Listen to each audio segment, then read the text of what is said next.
I think a lot of my generation, we feel like we're second-class citizens to our parents' generation, yet we have so much power to create lives and lifestyles that our parents never could have created. We have the ability to completely change the future, and it's happening right now, the people who are thinking outside the box.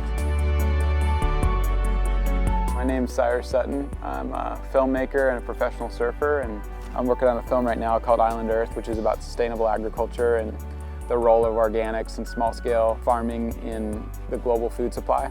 I hope that everybody becomes a filmmaker. I hope that everybody grows their own food. I first bought my van in 2005. I've been living in it ever since, for the most part.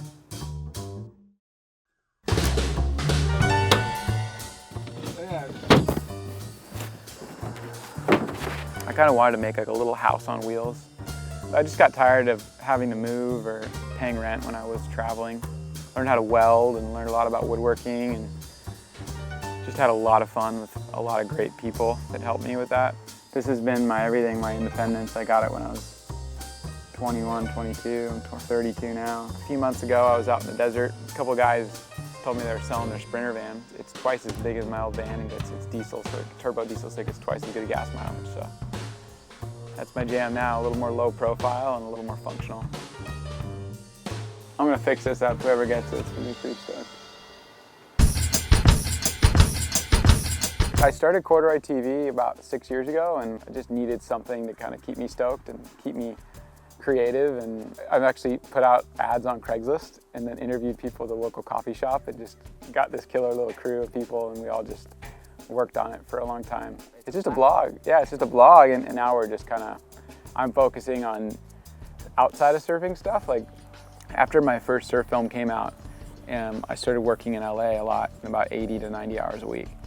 The result of that has been that I don't need to work as much, and I can research things that I didn't have the time to research before. And I have the ability now to make films that I've always wanted to make, socially, environmentally conscious kind of things that I've always been interested in.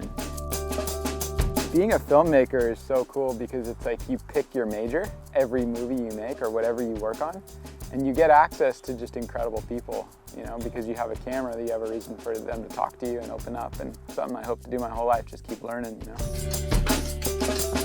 The reason I'm making this film is because there's a lot of talk about climate change. There's a lot of talk about saving some kind of species or animal rights or these different little things. And I really have learned that the way we grow and consume our food, that's the biggest issue in the world. It affects ocean acidification, it affects climate change, it affects species extinction, it affects drought. The GMO issue is the one issue around food that's got policymakers, doctors, lawyers, parents, everybody weighing in on where our food comes from and where it should come from. We live in a capitalist society, and capitalism is really, you get what you ask for and you get what you put up with. And so a lot of people we wanted cheap, delicious, yummy food, and we don't really care about where it comes from. People need to realize that when they're buying food that might be on sale or cheaper, that's not organic, you're paying for it actually 3 times. You're paying for it in the packaging and the marketing. You're paying for it in the subsidies.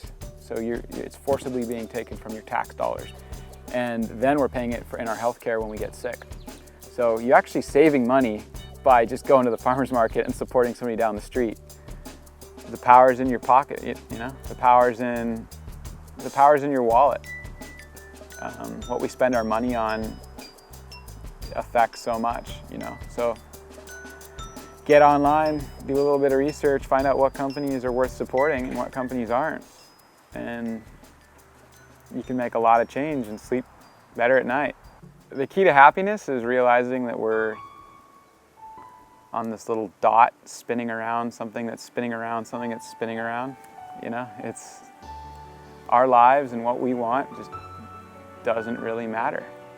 And for me, most of the time that I've suffered in my life, it's been because I've been under the illusion that I matter somehow, or that like what's happening to me is somehow serious. And in reality, it's not. It's all just a crazy experience, good or bad.